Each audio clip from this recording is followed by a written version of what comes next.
بسم اللہ الرحمن الرحیم۔ السلام علیکم دوستو، امید کرتا ہوں کہ آپ سب خیریت سے ہوں گے۔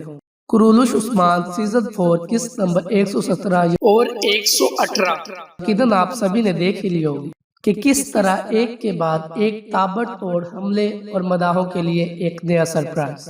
جی ہاں، کرولوش عثمان دیکھنے والوں کے لیے یہ سیریز ایک ایڈونچر بن چکی ہے کہ جیسے جیسے یہ سیریز آگے بڑھتی جا رہی ہے، مداحوں کو تجسس میں ڈال دی جا رہی ہے اور مداح اسی کشمکش میں ہے کہ آگے آنے والی قسط میں کیا ہونے والا ہے۔ تو کرولوش عثمان دیکھنے والے مداحوں کو میں بس اتنا ہی کہوں گا کہ یہ صرف ایک سیریز ہی نہیں بلکہ اسلام کے متعلق ہمیں ٹچ اپ دیا جا رہا ہے۔ جی ہاں، یہی وہ سیریز ہے جس میں ہمیں بتایا جا رہا ہے کہ پچھلے زمانے میں لوگ کس طرح زندگی بسر کرتے تھے۔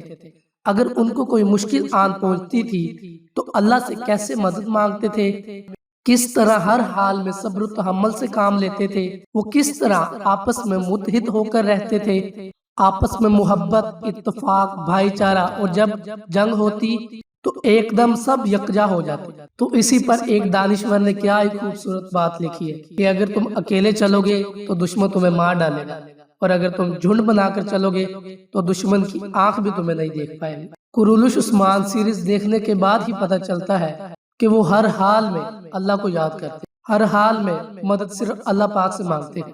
اگر انہیں چھوٹی سی سوئی بھی چاہیے ہوتی ہے تو وہ اللہ سے مانگتے ہیں۔ ان کی تڑپ، ان کی قوت، ان کا لہجہ، ان کی ساری کوشش صرف اللہ سے رجوع ہوتی ہے۔ لیکن آج ہم ہیں جو انسانوں سے توقع لگائے بیٹھے۔ یہ انسان کیا ہے؟ کسی کو کچھ بھی نہیں دے سکتا۔ اپنی پورے کی پوری قوت، حوصلہ صرف اللہ سے لگاؤ۔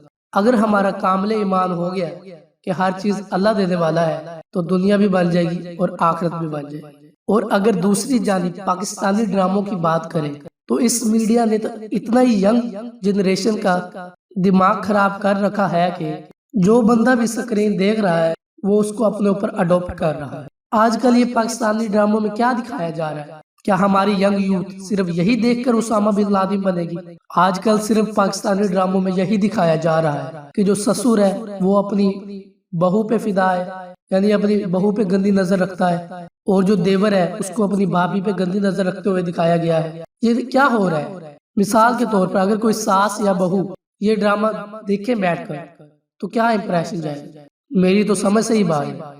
لیکن ینگ یوتھ جو چیز دیکھ رہی ہے اسی کو اپنے اوپر اڈاپٹ کر رہی ہے، انہی کو انہوں نے اپنا آئیڈل مانا ہوا ہے۔ لیکن یہ صرف تباہی کا راستہ ہے۔ بس دوستو، بس کچھ ہی دن کا انتظار ہے اور پھر ماہ رمضان آنے والا ہے۔ میری طرف سے آپ سب کو ایڈوانس رمضان مبارک۔ اللہ پاک آپ کی تمام مشکلات آسان فرمائے، آپ کی صغیرہ کبیرہ گناہوں کی بخشش فرمائے، آمین ثم آمین۔ اسی کے ساتھ آپ کو ایک چھوٹا سا واقعہ سنا دیتا ہوں جو کہ ینگ یوتھ کے بارے میں، شاید اسی کو سن کر آپ کے اندر ایمان، قوت اور جذبہ پیدا ہو اور آپ مومن ہونے کی نشانی بنے اور اپنے ایمان کی حفاظت فرمائے۔ وہ کسی دانشور نے لکھا ہے کہ کسی شہر میں نا حضرت مسکی رہا کرتے تھے۔ خوشبو والا بابا مشہور ہو گیا، سب کہتے تھے خوشبو والا بابا۔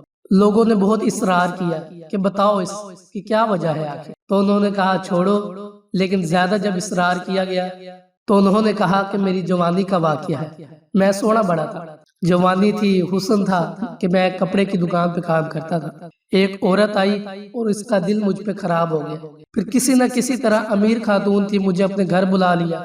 میں جب اس کے گھر گیا اس نے مجھے کمرے میں بٹھایا، پانی پلایا اور اس کے فوراً بعد نا دروازہ بند کر لیا۔ جب چاروں جانب کنڈی لگ گئی، باہر جانے کا راستہ بند ہو گیا تو مجھے پتہ لگ گیا کہ اس کا دل مجھ پہ خراب ہو گیا اور اب کوئی راستہ بھی نہیں ہے خود کو بچانے کا۔ تو انہوں نے کہا ایک منٹ رکو، میں واش روم سے ہوں۔ اور جب وہ واش روم میں گئے، پخانہ کیا اور ساری نجاست اپنے جسم پہ مان لی، اور جب باہر نکلے تو اس عورت نے دیکھ کر کہا اتنا گندا بندہ، تم تو اتنے گلیز ہو، اسے باہر نکالو۔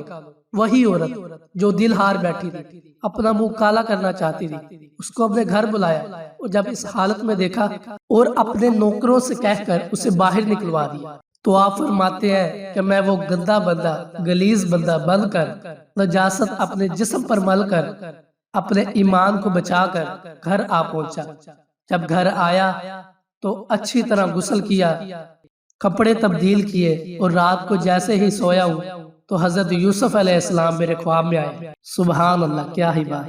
اور خواب میں آ کر کہتے ہیں کہ تو نے انسان ہو کر وہ کام کیا ہے جو میں نے نبی ہو کر کام کیا.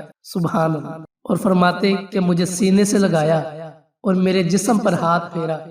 وہ دن گیا اور آج کا دن آیا. خدا کی قسم میں جدھر بھی جاتا ہوں میرے جسم سے خوشبو ہی خوشبو ہوتی. سبحان اللہ. یہ تھے وہ پرانے لوگ جو اپنے مومن ہونے کی نشانی بناتے تھے، اپنے ایمان کی حفاظت کرتے تھے، اپنے نفس کو قابو میں رکھتے تھے، خود کو زنا بدکاری سے بچاتے تھے. حالانکہ ان کو ایک عورت نے خود خواہش کا اظہار کیا تھا. آج کل تو ہم خود لڑکے ہوتے ہیں نا، جو ینگ یوتھ ہے وہ لڑکیوں کے پیچھے جاتے ہیں، بلکہ عورت نے ان کو اپنی طرف مائل کیا تھا، لیکن انہوں نے پھر بھی اپنے ایمان کو بچایا. کس طرح بچایا وہ آپ نے سن ہی لیا ہوگا. تو میرے بھائیوں، میرے دوستوں، میری بہنوں، اس بے پرواہ دنیا سے نکلو. آخری زندگی صرف آخرت کی زندگی ہے. یہ دنیا تو محض ایک دھوکہ ہے. ہم نے سدا نہیں اس دنیا میں رہنا. نوجوان لڑکوں سے میرا صرف یہی پیغام ہے کہ میرے بھائیوں، اپنے ایمان کی حفاظت فرماؤ. زنا سے بچو. زنا سے جب بچ جاؤ گے، اپنے نفس کو تم پاک رکھو گے تو تم کامیاب ہو جاؤ. دنیا میں بھی کامیاب اور آخرت میں بھی کامیاب. اللہ کی یاری میں بڑا دڑ ہے. بس ایک دفعہ تم لگا کے دیکھو. وہ کہتا ہے چاہے جتنی مرضی گناہ لیا، سمندر کی جھاگ جتنے بے شک گناہ لیا، بس ایک دفعہ آ کر کہہ دے میرے بندے، یا اللہ میری رحمت کا دروازہ تو 24 گھنٹے کھلا ہے، صرف تیرے آنے کی دیر ہے، میں تیرے سارے گناہ معاف کر دوں. اللہ سبحانہ و تعالیٰ اپنے بندوں سے بہت محبت کرتے ہیں. ہم بھی اس محبت کا اظہار کر کے دکھائیں نا. ہم بھی دکھائیں کہ اس کے بندے میں کتنی تڑپ، کہ وہ کتنا مچلتا ہے تیری آرزو کی.